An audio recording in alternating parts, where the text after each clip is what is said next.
Donc je termine ici l'implémentation de la fonction coût, le calcul de la fonction coût.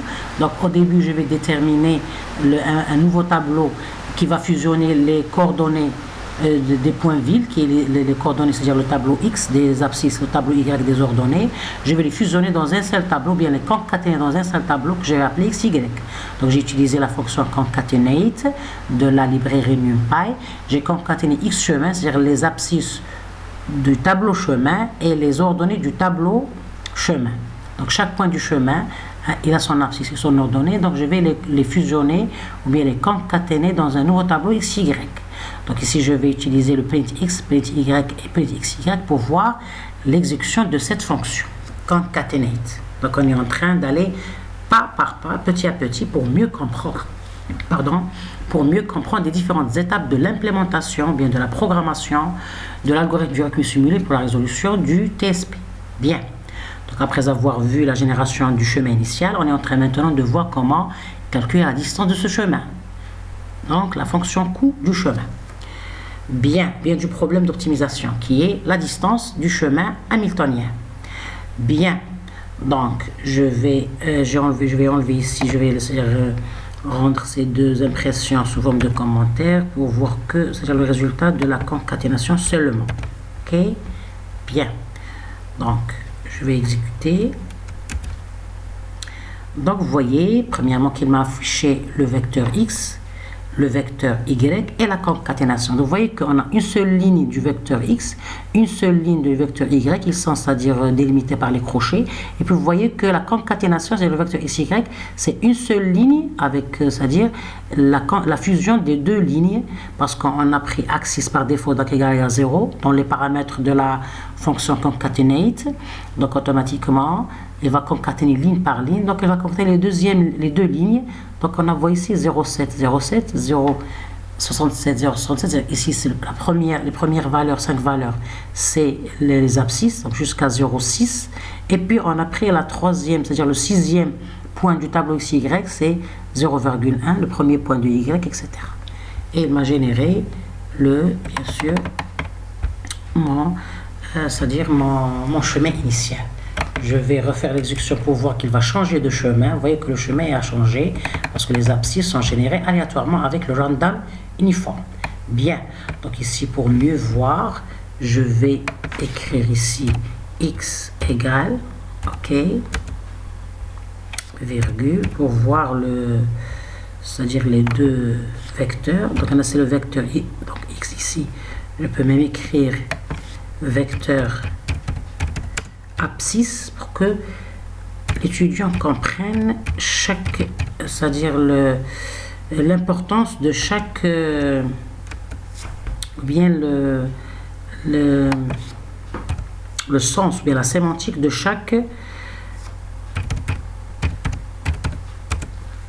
variable utilisée ici, variable que ce soit tableau ou bien une valeur réelle, flottante ou bien entière.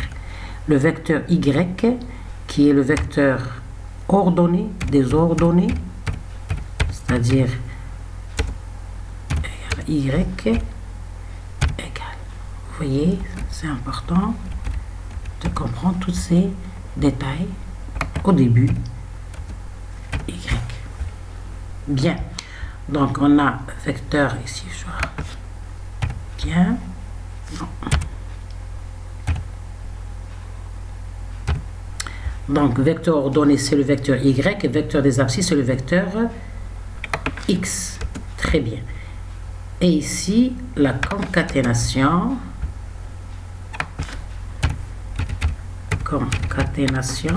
Donc, cette concaténation, c'est quoi?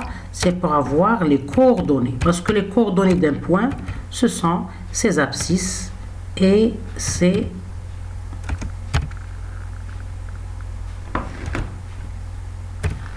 abscisses et ses ordonnées. Donc les coordonnées avec deux O ici, les coordonnées d'un point X, d'un point ville, pardon, c'est l'abscisse du point qui est X et l'ordonnée du point qui est Y. Donc il y a l'ordonnée et les coordonnées.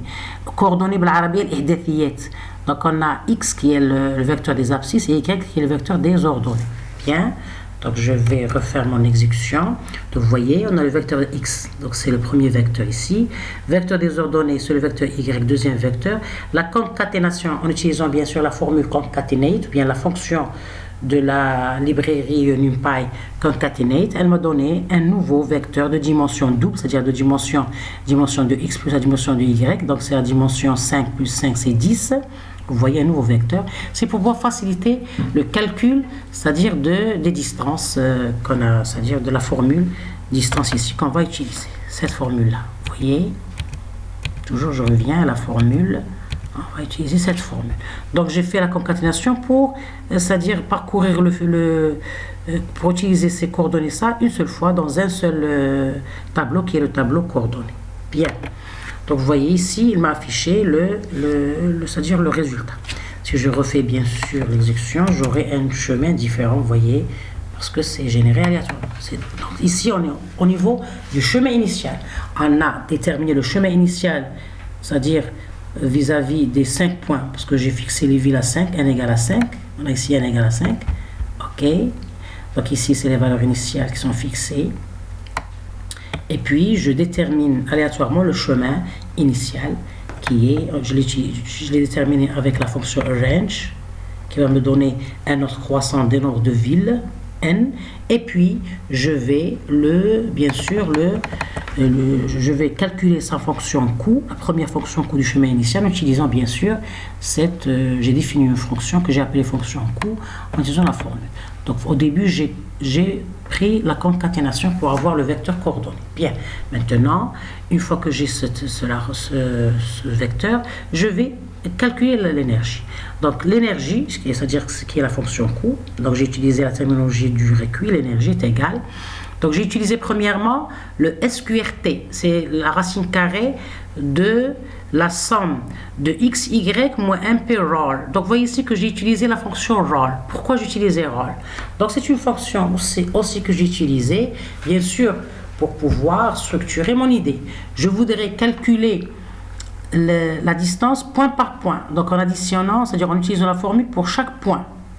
Donc je vais faire c'est-à-dire je vais vider le tableau point par point.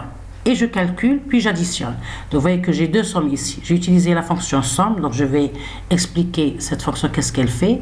J'ai utilisé, donc vous voyez que mp.sum, c'est-à-dire c'est une fonction de la librairie NumPy. Il y a la fonction SQRT qui est la racine carrée, bien sûr, de la librairie NumPy. Et il y a la fonction roll, c'est-à-dire mp.roll, qui est une fonction de NumPy. Donc pour toute cette formule-là, c'est-à-dire cette écriture-là en Python, c'est la formulation, c'est-à-dire le codage de cette formule mathématique. Parce que cette formule mathématique, elle contient la racine carrée, le carré, il y a ici le plus, la somme, et bien sûr ça, c'est la distance d'un seul point. Donc puisqu'on a plusieurs points, donc je vais faire une somme des distances de tous les points, c'est-à-dire des distances entre tous les points du chemin. Donc c'est pour ça que j'ai utilisé somme. Donc je vais vous décortiquer les trois fonctions pour pouvoir mieux comprendre comment j'ai implémenté ou bien codé en Python cette formule mathématique, la racine carrée de xb moins xa au carré moins xyb moins ya au carré, en utilisant des fonctions de la librairie NumPy de Python. Donc j'ai utilisé sum, j'ai utilisé roll et j'ai utilisé sqrt pour pouvoir calculer cette fonction coût ici qu'on a déjà, c'est-à-dire on a fait appel à cette fonction et elle a donné la valeur ici c'est-à-dire du chemin initial de notre algorithme. Donc premièrement, on va commencer par expliquer la fonction roll. La fonction roll. Bien, donc je décortique ici. Je décortique, j'ai ma fonction ici mathématique. Vous voyez, donc ça c'est la distance entre deux points A et B. Elle est calculée ainsi. Donc ici le A et B, le A c'est une ville, par exemple le nom 1, et B c'est la deuxième ville, le nom 2 par exemple. Donc la distance entre 1 et 2. Ça va être cette formule. Je l'ai codée en Python par cette formule-là, en utilisant les fonctions de NumPy, sum, sqrt et roll. Donc je vais premièrement expliquer la fonction rôle, quel est son rôle? Donc, pour expliquer une fonction de toute librairie d'un langage, il faut premièrement donner la syntaxe correcte de la fonction, deuxièmement, sa sémantique, c'est-à-dire